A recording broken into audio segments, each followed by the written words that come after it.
መንፈሳዊ ሰው ስትሆኑ አንድ ጊዜ ጠላት አቁስሏችኋል ማለት ጦርነቱ አልቋል ማለት አይደለም። እስካልጨረሳችሁ ድረስ እሱ አያቆምም። ማድረግ ያለባችሁ ምንድነው? እጃችሁም እግራችሁም እየደማ እንደምንም ጥርሳችሁን ነክሳችሁ ብድግ ብላችሁ መዋጋት ነው ያለባችሁ። እናንተ የእግዚአብሔር ወታደሮች ናችሁ። ክብር ለኢየሱስ ይሁን። ዛሬ ባለን የላይቭ ፕሮግራም ላይ ረጅም ሰዓት አልቆይም። ለጥቂት ደቂቃዎች የእግዚአብሔርን ቃል ለማማርና ከዛ በኋላ ወደ ጸሎት ነው የምንሄደው። ክብር ለኢየሱስ ይሁን። ክብር ለኢየሱስ ይሁን። ይህንን ፕላትፎርም እያያችሁ ያላችሁ ቅዱሳን በሙሉ ይህ ፕላትፎርም ለብዙዎች እንዲደርስ ዩቲዩቡን ሰብስክራይብ አድርጉ፣ ሼር አድርጉላቸው። እንዲሁም ፌስቡክን በሙሉ ለሁሉም ሰው ሼር አድርጉላቸው። ወደ የግሩፑ ሼር አድርጉት፣ ወደ ጓደኞቻችሁ ሼር አድርጉት። ዙሪያችሁ ወዳሉ ሰዎች በሙሉ ሼር አድርጉላቸው። ሁሉም ሰው መጠቀም ስላለበት፣ ሁሉም ሰው የዚህ አገልግሎት ተጠቃሚ፣ ሁሉም ሰው የዚህ መንፈሳዊ ትምህርት ተካፋይ መሆን ስላለበት ክብር ለኢየሱስ ይሁን። አንድ የማቀው የእግዚአብሔር ሰው አለ አሌክስ ዋል የሚባል እና አንዴ እሱ የሚያገለግልበት ቤተክርስቲያን ውስጥ አንድ በዊልቸር የሚሄድ ሰው ፕሮግራሙ ላይ ይዘውለት መጡ እና ፕሮግራሙ ላይ ይዘውለት ሲመጡ ያ ሰውየው በዊልቸር የተገፋው የመጣው ሰውዬ ከሆስፒታል ነው ዳይሬክት የመጣው እና ዶክተሩ ነው ይዞት የመጣው። ዶክተሩ ይዞት መጣ። ህዝብ ፊት ፓስተር ዋሌ አነሳው፣ ብድግ በላለው በእጁ አነሳው። ሰውየውን ከዊልቸር ላይ ለቀቀው። ሲለቀው እጅግ በጣም በማሰቃቂ ሁኔታ ሰውየው ወደቀ። ዶክተሩ ጮኸ። ዋለ ዶክተሩ እንዴት ሰብአዊነት አይሰማህም? እንዴት ብዙ ጮኸ። ከዛ ፓስተር ዋሌ አንተ ስላልቻልክ ነው አይደል ለዚህ መጣው አለው። አዎ አንተ የቻልከው ሞክራል፣ እኔ ደግሞ እየሞከርክ ነው አለው። አንተ ሞክረህ ሰውየውን አልፈወስከው፣ እኔ ደግሞ ሞከራለኝ ሰውየውን ለመፈወስ አለው። ከዛ ለሁለተኛ ጊዜ ፓስተር ዋሌ ለቀቀው። አሁንም ተነሳለሁ፣ ሩጥ፣ ተንቀሳቀስ ምናምን አለውና ፍርሃትን ካንተ ላይፍ ላይ ያስወግዳለሁ። ሰውየውን አነሳው፣ ለቀቀው። ሰውየውን ሲለቀው ሰውየው አሁንም መቆም አይችልም። ሰውየው አሁንም ባልሰቃቂ ሁኔታ ወደቀ። አሁንም ዶክተሩ ጮኸ። ዶክተሩ ሲጮህ ፓስተር ዋሌ አሁንም ተቆጣው ዶክተሩን። አንተ ድርጊትህን በመታደርግ ሰዓት የተናገረ ሰው የለም፣ እኔም ደግሞ የራሴን ሙከራ እያደረኩ ነው፣ ጸጥ ብላለሁ። ዶክተሩ ተነጨ ምናምን አሸሮች አስቆሙት። ሶስተኛ ላይ ዶክተር ዋሌ ያነሳውና ለቀቀው። ሶስተኛ ላይ ሰውየው ቆመ። ፓስተሩ የሚያደርገው ድርጊት ዶክተሩ አይገባውም። እናንተ የምታደርጓቸው ድርጊቶች ባላምሮ የሆኑ ሰዎች እንዳይገባቸው ጸልያለሁ። ከመረዳት አቅማቸው በላይ እንዲሆን ጸልያለሁ። ከመረዳት አቅማቸው በላይ እንዲሆን ጸልያለሁ። ኢኮኖሚስቶች እንዳይገባቸው ጸልያለሁ። ተማርን የሚሉ ሰዎች እንዳይገባቸው ጸልያለሁ። ተረዳን የሚሉ ሰዎች እንዳይገባቸው ጸልያለሁ። እንዳይገባቸው በኢየሱስ ስም ኃይል ጸልያለሁ። እንዳይገባቸው በኢየሱስ ስም ኃይል ጸልያለሁ። እንዳይገባቸው በኢየሱስ ስም ኃይል ጸልያለሁ። ክብር ለኢየሱስ ይሁን። መንፈሳዊ ሰዎች የሚያደርጉት ድርጊት ለፍጥረታዊ ሰዎች ሞኝነት ነው። ፍጥረታዊ ሰዎች የሚያደርጉትን ድርጊት ደግሞ የሞኝነት ነው ለመንፈሳዊ ለሆኑ ሰዎች። ክብር ለኢየሱስ ይሁን። ሳምታይምስ ሰው በሙሉ የሚያደርጋቸው ኖርማል ድርጊቶች፣ ሰው ሁሉ የሚያደርጋቸው ድርጊቶች ሰው እንዴት እንደዚህ ያደርጋል ብላችሁ ተደንቃችሁ አታውቁም? ኤቭሪዋን ያደርገዋል እኮ ከናንተ ውጭ። ኤቭሪዋን ሁሉም ሰው ያደርገዋል ከናንተ ድርጊት ውጭ፣ ከናንተ ውጭ ሁሉም ሰው ያደርገዋል። ለዛ ነው አንድ ጊዜ አንድ ማቀው አገልጋይ ቲቢ ጆሹዋ ጋር ሄደና እያለቀሰ ቲቢ ጆሹዋ ጋር ደረሰ። የሱ መንፈሳዊ ልጅ ነው እና አብረውት ህብረት ሲያደርጉ የነበሩ ወንድሞቹ አውግዘውት ከቸርች አባረውት ይከፍሉለት የነበረውን የቤት ኪራይ አስቆመውበት ምናምን እያለቀሰ በብዙ መከራና ጭንቅ ነው እሱ ጋር የደረሰው። በብዙ መከራና ጭንቅ ሁሉም ጀርባውን ሰጥተውት ቤተክርስቲያን ደሞዙን ከልክላው ከቸርች አባረውት ምናምን ነው እንትን ያለው። ምክንያቱም በአገልግሎቱ ምክንያት እና ቲቢ ጆሹዋ ጋር ሲደርስ ቢሮ ቁጭ በላለው። ቢሮ ቁጭ ያለ መንፈሳዊ ልጅ ነው። ማውራት ሲጀምሩ ያለውበት ስፍራ ላይ ሁሉም ሰው እየተቃወመኝ ነው። ይከፍሉኝ የነበረውን ደሞዝ አቋርጠዋል። ልጆቼ በረሃብ ላይ ናቸው። ሁሉም ሰው እያሳደደኝ ነው አለው።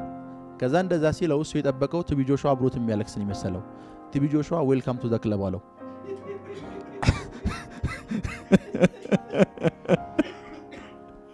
ቲቢ ጆሹዋ ዌልካም ቱ ዘ ክለብ አለው። እኛ ወዳለንበት ክለብ እንኳን በሰላም መጣህ አለው። ዩ ሲ ሳይኮሎጂስት ብትሆኑ አብራችሁ ታለቅሳላችሁ ስሜቱን ለመረዳት። መንፈሳዊ ሰዎች ስትሆኑ ግን ከፍጥረታዊ ስሜት እልፍ ያላችሁ ናችሁ። ለዛ ነው ዌልካም ቱ ዘ ክለብ አለው። ክብር ለኢየሱስ ይሁን፣ ክብር ለኢየሱስ ይሁን። እሺ ይሄን ያልካልኳችሁ ወደ እግዚአብሔር ቃል እንሂድ፣ ወደ እግዚአብሔር ቃል እንሂድ፣ ወደ እግዚአብሔር ቃል እንሂድ።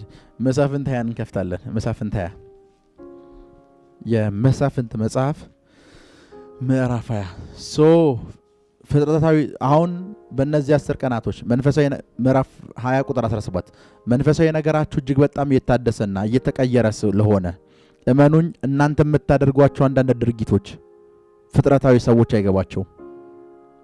ፍጥረታዊ ሰዎች አይገባቸውም። ክብር ለኢየሱስ ይሁን። ከቢንያም ልጆች ሌላ የእስራኤል ሰዎች 400,000 ሰይፍ የሚመዙ ሰዎች ተቆጠሩ። ስንት ሺህ? 400,000። ሰልፈኞቹ ስንት ናቸው? 400,000 ሰይፍ ይታጠቃል። እሺ እነዚህም ሁሉ ሰልፈኞች ነበሩ። ያ ማለት 400,000 ወታደር ነበራቸው እስራኤላውያን ከቢንያም ልጆች ሌላ። የቢንያም ልጆች ሲቆጠሩ ቁጥር 18 የእስራኤልም ልጆች ተነስተው ወደ ቤቴል ወጡ። ቤቴል ማለት ወደ እግዚአብሔር ቤት። እግዚአብሔርም የቢንያም ልጆችን ለመውጋት አስቀድሞ ማን ይውጣልን ብለው ጠየቁት። እግዚአብሔርም ይሁዳ ይቅደም አለ። ማን ይቅደም? ይሁዳ። ይሁዳ ማንን ይውጋ? ቢንያምን ይውጋ። ያ ማለት ከነገዶች መካከል ማን ይቅደም? ማንን ለመውጋት? የቢንያምን ልጆች ለመግዳት። እዛ እግዚአብሔር ይሁዳን አስቀድሙት አለ። እሺ ቁጥር 19 የእስራኤልም ልጆች በማለዳ ተነስተው በጊብዓ ሰፈሩ፣ ለውጊያ ማለት ነው። ቁጥር 20 የእስራኤልም ሰዎች ከቢንያም ጋር ሊዋጉ ወጡ። የእስራኤል ሰዎች በጊብዓ አጠገብ በእነርሱ ላይ ተሰልፈው ቆሙ። ቁጥር 21 የቢንያም ልጆች ከጊብዓ ወጡ። በዚያን ቀን ከእስራኤላውያን 22,000 ሰዎች ገደሉ። ስንት ሰው? እግዚአብሔር ውጡ ብሏቸው ኦሬዲ 22,000 ሰው ፈጁ። ቢንያም ውጡ ያላቸው ግን እግዚአብሔር ነው። ማን አስቀድሙት? ይሁዳን አስቀድሙት አለ። ከዛ ኦሬዲ ድሉ ሴኩር የሆነ መሰላቸው ወጡ። 22,000 ሰው ሞተ። ወደ ቁጥር 22 እንሂድ። ሕዝቡም የእስራኤል ሰዎች ተበራቱ። 22,000 ሰዎች ከሞቱባቸው በኋላ ተበራቱ። በፊተኛውም ቀን በተሰለፉበት ስፍራ ደግመው ተሰለፉ። እሺ በፊተኛውም ቀን በተሰለፉበት ስፍራ ደግመው ተሰለፉ። ቁጥር 23 22,000 ሰው ከሞተባቸው ማለት የእስራኤል ልጆች ወጥተው በእግዚአብሔር ፊት እስከ ማታ ድረስ አለቀሱ። እግዚአብሔርም ከወንድሞቻችን ከቢንያም ጋር ልጆች ጋር ለመዋጋት ዳግመኛ እንቀርባለን ጠየቁ። እግዚአብሔርም በእነርሱ ላይ ውጡ አለ። አሁን 22 ሰው ሞቶባቸዋል። እግዚአብሔር ጋር ድጋሚ ያለቀሱ። አሁንም ውጡ አላቸው። እሺ ቁጥር 24 በሁለተኛው ቀን የእስራኤል ልጆች ከቢንያም ልጆች ጋር ሊዋጉ ቀረቡ። ቁጥር 25 በሁለተኛው ቀን ቢንያም ከጊብዓ በእነርሱ ላይ ወጣ። ከእስራኤል ልጆች ደግሞ 18,000 ሰዎች ገደሉ። መጀመሪያ 22,000 እነዚህ ሁሉ ሰይፍ ይመዙ ነበር። ሲቪሊያን አይደለም የሞቱት ወታደሮች 40,000 ወታደር አጡ። በመጀመሪያው ጦርነት 40,000 22,000 በሁለተኛውስ 40,000 ሁለቱም ላይ ግን የሚገርመው እግዚአብሔር ውጡ ብሏቸዋል። ዛሬ ጾምና መንፈሳዊ ጦርነት ያላቸው ሚስጥር ነው የማወራው። ቁጥር 25 ላይ ጾምና መንፈሳዊ ጦርነት ያላቸውን ህብረት ወይም መነካካት ነው የማወራው። አንድ ጊዜ አንድ የናይጄሪያ ወታደር የነበረ አንድ ሰው ፓስተሩ ጋር ቀርቦ ሲሰጥ የነበረውን ምስክርነት ሰማሁኝ እና ቦኮ ሐራምን ለማጥፋት ቦኮ ሐራም የሚባለውን አሸባሪ ቡድን ለማጥፋት ውጊያ ወይም ሰልፍ ወጥተው ነበር እና እንደዚህ ያለ ወታደሩ በሰልፉ ላይ የነበርን ወታደሮች በሙሉ አለቁ አለ። ከሱ ውጭ በሙሉ ከዛ እኔ እግሬን ተመታው አለ። በኃይለኛ በሆነ ተኩስ እግሬን ተመታው፣ ደም እየፈሰሰ ነው አለ። አንደኛውንም እጄን አንድ ጥይት በስቶ ወጣ አለ። በሁለቱም አቅጣጫ ደም እየፈሰሰ ነው። እንደምንም ተንገዳግጄ አለ ቀና ስል የሆነ ያክል የቦኮ ሐራም ወታደሮች ከፊት ለፊት እየመጡ ነው አለ። ያለኝ አማራጭ አንድ ነው፣ ደም እየፈሰሰኝ እነሱ እንዲገሉኝ እድል መስጠት ካልሆነ ደግሞ እንደምንም በእንደዛ ደም እየቆሰለ መዋጋት አለ። ማንንም ሰው አጠገብ የለም። እንደምንም ደም እየቆሰለ አለ ጠመንጃዬን አነሳው መተኮስ ጀመርኩኝ አለ። ሁሉንም ረፈረፍኳቸው አለ። አንድም የቀረ ሰው የለም። ሁሉንም ገደልኳቸው። አሁን እጄ ላይ ጠባሳው አለ፣ እግሬ ላይ ጥይቱ የፈጠረብኝ ችግር አለ። አሁን ግን በህይወት አለው አለ። እና ፓስተሩም እንዳለው ታውቃላችሁ፣ አንዳንዶች ሲቆስሉ እጅ ይሰጣሉ፣ አንዳንዶች እጃቸው ሲደማ እጅ ይሰጣሉ፣ አንዳንዶች እግራቸው ሲደማ እጅ ይሰጣሉ፣ አንዳንዶች ግን ህይወታቸው እስኪሞት ድረስ ይዋጋሉ። እንደዚህ አይነት ክርስቲያን ነው መሆን ያለባችሁ። ጠላት አንድ ጊዜ ያቆሰላችሁ ሰዓት ውጊያውን የምታቆሙ ከሆነ ኦልሬዲ ያልቆላችኋል። ቆስላችኋል ብሎ ጥሎ አልፏችሁ አይሄድም፣ ገሏችሁ ነው የሚሄደው። ገሏችሁ ነው የሚሄደው። የመጀመሪያውን ውጊያ 22 ሰው ሲሞትባቸው አሁንም ድጋሚ ተነስቷል። አሁንም ድጋሚ እንዋጋለን ያሉት። ድጋሚም ሲዋጉ 18000 ሰው ሞቱ። አሁንም ቆይ ቁጥር 26 ወደ በኋላ እንመጣለን። ለሶስተኛም ጊዜ ሰዎች ይመጣሉ፣ ለአራተኛም ጊዜ ይመጣሉ።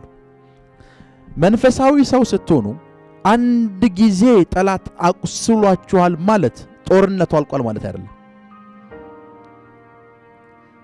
እስካልጨረሳችሁ ድረስ እሱ አያቆምም። ማድረግ ያለባችሁ ምንድነው? እጃችሁም እግራችሁም እየደማ እንደምንም ጥርሳችሁን ነክሳችሁ ብድግ ብላችሁ መዋጋት ነው ያለባችሁ። እናንተ የእግዚአብሔር ወታደሮች ናችሁ። በእግዚአብሔር መንግሥት ውስጥ ወታደሮች ናችሁ። ቆስላችሁ ጦርነቱን የምታቆሙት ከሆነ ኦልሬዲ እናንተ ላይ የተኮሰው አካል እናንተን ሳይገላችሁ ጦርነቱን አያቆም። ጦርነቱን የሚጨርሰው እናንተን ገሎ ነው። እናንተን ገሎ ነው ጦርነቱን የሚጨርሰው። በመንፈሳዊ ጦርነትና እንቅስቃሴ የህይወት ውስጥ አንድ ጊዜ አንድ ቦታ ስትነደፉና ስትቆስሉ ያ ስፍራ የመጨረሻችሁ አይሆን። ቆስላችሁን እንደምንም በጨርቅ ሸፍናችሁም ቢሆን ድጋሚ በድግ ብላችሁ መተኮስ ጀምሩ። ለዛ ነው አንዳንድ ሰዎች ሚኒስትሪ አገልግሎት ይጀምሩና እግዚአብሔር ተናግሯቸው ይቆስላሉ፣ ከሁለት ወር በኋላ ያቆማሉ። ያ የመጨረሻቸው ይሆናል። አንድ ይቆስሏል፣ ብድግ ብለው ለመዋጋት አቅም የላቸውም። አንዳንዶች ቢዝነስ ይጀምሩና ይቆስላሉ፣ ብድግ ብለው መዋጋት አይችሉም። ምክንያቱም በአንድ ጥይት ከቆሰሉ በኋላ ብድግ ብለው እንትን አይሉ እና ይሄ ወታደር ሲናገር አሁን እነሱ በህይወት የሉም አለ፣ እኔ በህይወት አለሁ። በህይወት ያለሁበት ምክንያት እንደምንም ህመሜን ችዬ መተኮስ ስለቻልኩ ነው። እንደዚህ አይነት ወታደር ነው መሆን ያለባችሁ። እንደዚህ አይነት ወታደር ነው መሆን ያለባችሁ። ሰይጣን ካልጨረሳችሁ አይተዋችሁ።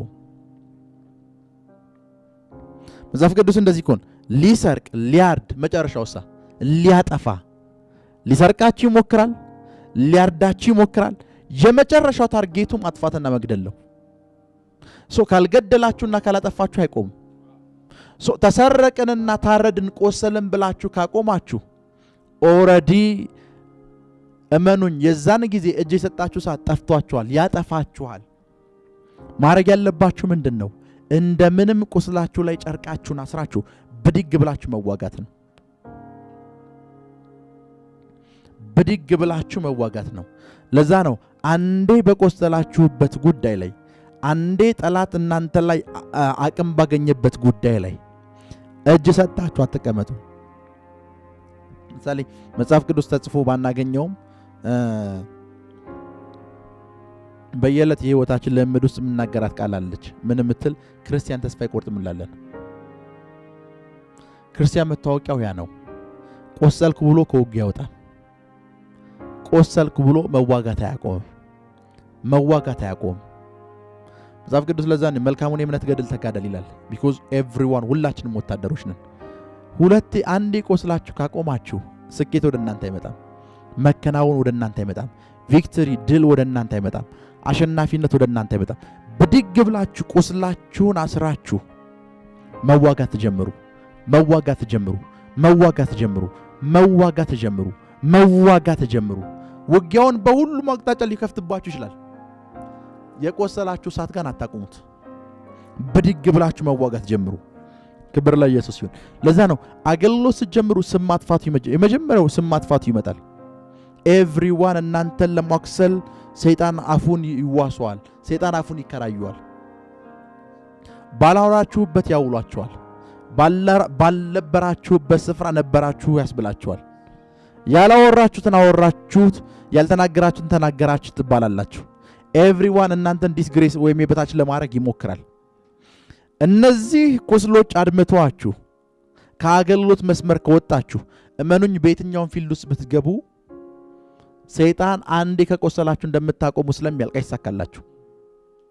ማድረግ ያለባችሁ ምንድነው? ህመማችሁንና ቁስላችሁን ችላችሁ እጆቻችሁ ያሉ ጥይቶችን በሙሉ መተኮስ መቻል አለባችሁ። ውጊያውን መዋጋት መቻል አለባችሁ። መንፈሳዊ ውጊያውን መዋጋት መቻል አለባችሁ። መንፈሳዊ ውጊያውን መቀጠል መቻል አለባችሁ። የመጀመሪያው ጦርነት ላይ እግዚአብሔር ተናግሯቸዋል እኮ 22,000 ሰው። ለዛ ነው ምን እንደሚፈጠር ልንገራችሁ። አንዳንድ ጊዜ እግዚአብሔር በላይፋችሁ ላይ ሲናገር ደስታችሁ ነው የሚናገረው። ቆስላችሁ መቁረጥ የናንተ ችግር ነው። ቆሰልኩ ብላችሁ ከቀራችሁ የናንተ ችግር ነው። ማን ይውጣሉት? ይሁዳ ይውጣላቸው። ይሁዳ ወጣ። ይሁዳ ጦሩን እየመራ እናሸንፋለን ጌታ ተናግሮናል እያለ ወጣ። ቡም! የመጀመሪያው ጦርነት ላይ 22 ሰሞተ። ለዛ ነው ታሸንፋላችሁ ይላችሁና በህይወት ዘመናችሁ አይታችሁት የማታውቁትን ችግሮች በሙሉ ፊት ለፊት ፌስ ማድረግ ትጀምራላችሁ። አይታችሁ የማታውቋቸው ቻሌንጆች ይመጣሉ። አይታችሁ የማታውቋቸው ቻሌንጆች። እስኪ ናው ማገልገል ጀምሩ። ከሳምንት በኋላ ቸርቹ ስለእናንተ የሚወራውን ስሙት። ስም ይሰጣችኋል። ፊት ትነሳላችሁ። ሊያሸማቅቋችሁ ይሞክራሉ። መጥፎ ስም ያወጡላችኋል። ያላላችሁትን አላችሁ ትባላላችሁ። ያላደረጋችሁትን አደረጋችሁ ትባላላችሁ። በእናንተ ስም ብዙ ነገር ይደረጋል፣ ብዙ ነገር ይሸረባል። ምክንያቱም ጦርነቱ ስለሆነ ያላችሁት። አንድ ጊዜ ቢሊ ግርሃም በነበረ ጊዜ አንድ አገልጋይ በአንዳንድ ጉዳዮች ታስሮ እስር ቤት ገባ እና ያ አገልጋይ የሚያገለግልበት የነበረበት ቸርች እስከ ግማሽ ሚሊዮን ሜምበር ነበረው። 10,000 ሰዎች ይታደሙታል። 10,000 ሰዎች እና እስር ቤት ገባ። እስር ቤት ሲገባ ቢሊ ግርሃም ጋር ሰዎች መጡ እና የእግዚአብሔር ሰው ቢሊ ግርሃም አሉት፣ አሁን ደስተኛውን ካሉት ለምን አላቸው። የእሱ ሜምበሮች በሙሉ ከዚህ በኋላ ወደ አንተ ይመጣሉ። ከተማ ውስጥ የምትታወቁ የእግዚአብሔር ሰዎች ሁለታችሁ ብቻ ናችሁ። አሁን ከተማ በሙሉ አንተን ብቻህን ያዳምጣል አሉት። ቢሊ ግርሃም እንዳላችሁ ታውቃላችሁ? ወንድሜ ጂሚ አላቸው፣ በውትድርና ውስጥ ውጊያ ላይ ያለ ተመቶ ቆስሏል አላቸው። እስር ቤት ያለው ተመቶ ቆስሎ ነው። እኔ መቼ እንደምመታ አላቅም አላቸው። እኔም መቼ እንደምቆስል አላቅም። የቆሰለን ወታደር ተሸክሜ እንደምንም ብሎ እንዲያገገም ለመርዳት ሞክራለሁ እንጂ በቆሰለ ወታደር የሚሳለቅ ስለ ልቦና የለኝም አሏቸው። ዩሲ በውትድርና ውስጥ ከሆነ ያላችሁት፣ በውጊያ ውስጥ ከሆነ ያላችሁ ልቆስሉ ትችላላችሁ። ከዛ ጂም ከእስር ቤት ከወጣ በኋላ ቢፎር ከነበረው አገልግሎት የበለጠው ከእስር ቤት ከወጣ በኋላ ነው። ከእስር ቤት ከወጣ በኋላ ላስት ታይም አንድ ነገር የተናገርኩ ነበር። ብዙ ጊዜ እግዚአብሔር ጄኔራሎች እንላለን አይደል? ጄኔራል የሚሆኑት በገደሏቸው ሰዎች ብዛት አይደለም። ጄኔራሎች የሚሆኑት እነሱ ላይፍ ላይ ያሉ ጠባሳዎች ተቆጥረው ነው። ያለፏቸው ውጊያዎች የደረሱባቸው ኤቭሪ ውጊያዎችን ላይ የተፈጠሩ ችግሮች ኤቭሪቲንጎችን ፌስ አድርገው አንድን ጄኔራል ስታሩን አይደለም የምቆጥሩት፣ እስካሩን ነው የምቆጥሩት። ኮከቡን ሳይሆን የምቆጥሩት ጠባሳውን ነው የምቆጥሩት። ጠባሳዎች ናቸው ጄኔራል የሚያደርጓቸው ጠባሳዎች። እነዛ ጠባሳዎች ላይክ ሁለት አይነት ሰዎች አሉ ምድር ላይ። አንዳንዶች ጠባሳውን ሲያዩ ህመሙ ትዝ ይላቸዋል። አንዳንዶች ጠባሳውን ሲያዩ ድል ትዝ ይላቸዋል። ያ ጠባሳ ምን እንዳሸነፉ ያስታውሳቸዋል። አንዳንዶች ደግሞ ሽንፈታቸው ትዝ ይላቸዋል። ጄኔራሎች ጠባሳዎቻቸውን ባዩ ቁጥር ድላቸውን ትዝ የሚላቸው። ክብር ለኢየሱስ ይሁን። ሁለተኛውንም ጦርነት ተሸነፉ። ሁለተኛውንም ጦርነት 18,000 ሰው ሞተባቸው። አሁን ሁለተኛውን ጦርነትና አንደኛውን ጦርነት ይሄንን ካደረጉ በኋላ ሶስተኛው ጦርነት ላይ ሲመጡ አንድ ነገር ገባቸው። የመጀመሪያው ጦርነት ላይ ጸልየዋል፣ ይሁዳ ይወጣ ተብሏል። ሁለተኛው ጦርነት ላይ ጸልየዋል፣ አሁንም ውጡ ተብሏል። ሶስተኛው ጦርነት ላይ ግን አስተካከሉ አንድ ነገር። ቁጥር 26 ጋር ነው። የእስራኤል ልጆች ሁሉ ሕዝቡም ሁሉ ወጥተው ወደ ቤተል መጡ። በሶስተኛው አለቀሱ፣ በእግዚአብሔር ፊት ተቀመጡ። በዚያን ቀን እስከ ማታ ድረስ ጾሙ። እስከ ምን ድረስ? 24 ሰዓት ጾሙ። በእግዚአብሔር ፊት የሚቃጠልና የደህንነት መስዋዕት አቀረቡ። በፊት ፕሬየር ብቻ ነበር የነበረው። አሁን ፋስቲንግ ተጨመረበት። እስከ ማታ ድረስ ጾሙ። ከፋስቲንግ ቀጥሎ ደግሞ የሚቃጠል በእግዚአብሔር ፊት መስዋዕት አቀረቡ። ወደ ቁጥር 27 እንምጣ። በዚያም ዘመን የእግዚአብሔር የቃል ኪዳኑ ታቦት በዚያ ነበረና በዚያም ዘመን የአሮን ልጅ ፊናስ በፊት ይቆም ነበር። የእስራኤል ልጆች እግዚአብሔር ከወንድሞቻችን ከብንያም ልጆች ጋር ለመዋጋት ዳግመኛ እንውጣ ነው ወይስ እንቅር ብለው ጠየቁ። እግዚአብሔርም ነገ በእጃችሁ አሳልፌ እሰጣችኋለሁና ውጡ አላቸው። አሁን ልዩነቱ ምን እንደሆነ ልንገራችሁ። የመጀመሪያው ጦርነት ላይ እግዚአብሔር ማን ይውጣ አለ? ይሁዳ። ሁለተኛው ጦርነት ላይ ውጡ አላቸው። ሶስተኛው ጦርነት ላይ ውጡ አይደለም ያለው፣ እኔ እወጣለሁ ነው ያለው። በእጃችሁ አሳልፌ እሰጣችኋለሁ ማለት ሶስተኛው ላይ እኔ ራሴ ይዋጋለሁ ነው ያሉት። ሶስተኛው ላይ እግዚአብሔር እኔ ይዋጋለሁ ያስባለው ምንድነው? ውጊያውን ፋስቲንግ ጨምረውበታል። ከጦርነቱ ባለፈ መንፈሳዊ ነገር ቀላቅለውበታል። እንዴት እየተረዳችሁት እንደሆነ አላውቅም። ውጊያው ላይ ስትመጡ ውጊያውን ፊዚካል ብቻ አላደረጉትም። ውጊያው ላይ ፋስቲንጉን ጨመሩት። ከዛ እግዚአብሔር እንደዚህ አለ፣ ነገ በእጃችሁ አሳልፌ እሰጣችኋለሁና ውጡ አለ። ወደ ቁጥር 28 እስራኤልን በጊብዓ ዙሪያ የተደበቁ ሰዎች አኖሩባት። እሺ 30 በሶስተኛውም ቀን 2 ቀን ተሸንፈዋል። በሶስተኛውም ቀን የእስራኤል ልጆች ወደ ብንያም ልጆች ወጡ፣ በጊብዓም ፊት እንደ ቀድሞ ጊዜው ተሰለፉ። እሺ የብንያም ልጆች በሕዝቡ ላይ ወጡ፣ ከተማም ተሰው እንደ ቀድሞ ጊዜ በአውራዎቹ መንገዶች አንደኛው ወደ ቤቴል ሁለተኛው ወደ ጊብዓ ሕዝቡን ይመቱና ይገድሉን ጀመር። ከእስራኤል 30 የሚያህሉ ሰዎችን ገደሉ። አሁን የሞተው 30 ብቻ ነው። መጀመሪያ 2 ሰው ሞቷል። ቀጣይ 18,000 ነው። አሁን 30 ሰው ብቻ ነው የሞተው። እሺ ቁጥር 32 የብንያም ልጆች እንደ ቀድሞ በፊታችን ተመቱ አሉ። የእስራኤል ልጆች ግን እንሽሽ፣ ከከተማም ወደ መንገድ እንሳባቸው አሉ። እሺ የእስራኤልም ሰዎች ሁሉ ከስፍራቸው ተነስተው በአልታማር ተሰለፉ። ከእስራኤልም ተደብቀው የነበሩት ከስፍራቸው ከጊብዓ ዘንድ ሜዳ ወጡ። ከእስራኤልም ሁሉ የተመረጡ 10,000 ሰዎች ከ400,000 መካከል 10,000 ሰዎች ብቻ ወደ ጊብዓ አንጻር መጡ። ሰልፍም በርትቶ ነበር፣ መከራም እንዲያገኛቸው አላወቁም ነበር። አፍተር ፋስቲንግ መከራ እንደሚያገኛቸው አላወቁም። እሺ ቁጥር 35 እግዚአብሔርም ብንያምን በእስራኤል ፊት መታ። ማን የመታው? ሁል ጊዜ አንድ ነገር ላይ ፋስቲንጉን ከጨመራችሁበት፣ ፋስቲንግ ኢን ስፒሪት የሚደረግ ነገር ስለሆነ ምግብ ማስቀረት ብቻ አይደለም፣ መንፈሳችሁ አክቲቭ የሚሆንበት ድርጊት ነው።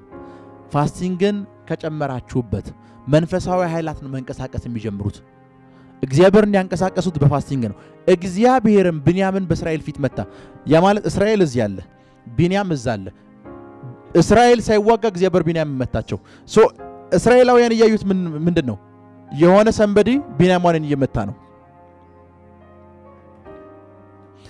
ከዛ እግዚአብሔር መታቸው ይልና በዚያን ቀን የእስራኤል ልጆች ከብንያም 25,100 ሰዎችን ገደሉ። እነዚህም ሁሉ ሰይፍ የሚያዙ ነበሩ። 25,100 ሰዎች የሞቱት በፋስቲንግ ነው። ጦርነት ተደረገ የሚል ነገር አትሁም። እግዚአብሔርም ብንያምን በእስራኤል ፊት መታ። 25,000 ሰው በ10,000 ሰው ነው የሞተው። 10,000 ሰዎች አፍተር ፋስቲንግ 400,000 ሰው አይደለም የሚሰለፈው። 10,000 ሰዎች ውጊያ ገጠሙ። 25,100 ሰዎችን ገደሉ። እነዚህ ሁሉ ሰይፍ የሚመዙ ነበሩ። እሺ ቁጥር 36 የብንያም ልጆች እንደተመቱ አዩ።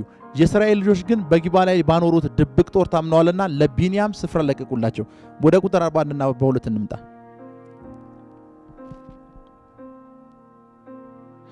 የእስራኤልም ሰዎች ተመለሱ፣ የቢንያም ሰዎች ክፉ ነገር እንደደረሰባቸው አይተዋልና ደነገጡ። ምን እንደደረሰባቸው? የደረሰብን ነገር ምንድነው? ክፉ ነገር። ቁጥር 42 ከእስራኤልም ሰዎች ፊት ጀርባቸውን መልሰው ወደ ምድረ በዳ መንገድ ሸሹ፣ ሰልፉም ተከታትሎ ደረሰባቸው። ከየከተማው የሚወጡት በመካከላቸው ገደሏቸው። ከእስራኤልም ሰዎች ፊት ጀርባቸውን መልሰው ማለት ከፊት ማለት ነው፣ ወደ ምድረ በዳ መንገድ ሸሹ፣ ሰልፉም ተከታትሎ ደረሰባቸው። ከየከተማው የወጡትም በመካከላቸው ገደሏቸው። ክብር ለኢየሱስ ይሁን። እዚህ ጦርነት ውስጥ በመጀመሪያው ውጊያ እና በሁለተኛው ውጊያ 40,000 ሰው ጎሎባቸዋል። ሶስተኛው ላይ ግን የጨመሩት ነገር ፋስቲንግ ነው። ለ24 ሰዓት ፋስቲንግ እንያዛሉ። አስቡት፣ 24 ሰዓት ፋስቲንግ ላይ የነበረ ሰው በምን አቅሙ ነው ሰይፍ የሚመዘው? 24 ሰዓት ሙሉ ያልበላ ሰራዊት እንዴት ነው ሊዋጋ የሚችለው? 24 ሰዓት እኮ አልበሉ፣ ግን በ24 ሰዓት ውስጥ 25,000 ሰው ገደሉ። በቀጣዩ ቀን 25,000 ሰው። መንፈሳዊ ውጊያ ውስጥ ከሆነ ያላችሁት፣ በጤንነታችሁ መንፈሳዊ ውጊያ ካለባችሁ፣ በስራችሁ መንፈሳዊ ውጊያ ካለባችሁ፣ በትዳራችሁ መንፈሳዊ ውጊያ ካለባችሁ፣ ውጊያውን በስጋና ደም ብቻ አታድርጉት፣ ፋስቲንግ ጨምሩበት።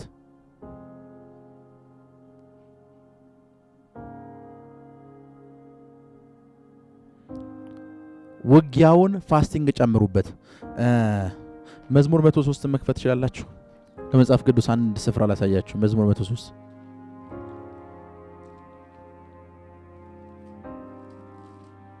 መዝሙር 103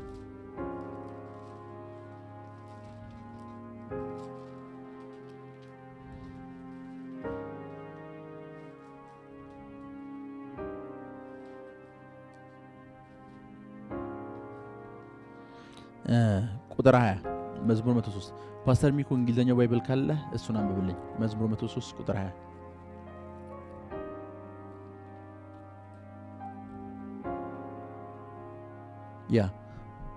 ያው ከዚህ አንብቡ።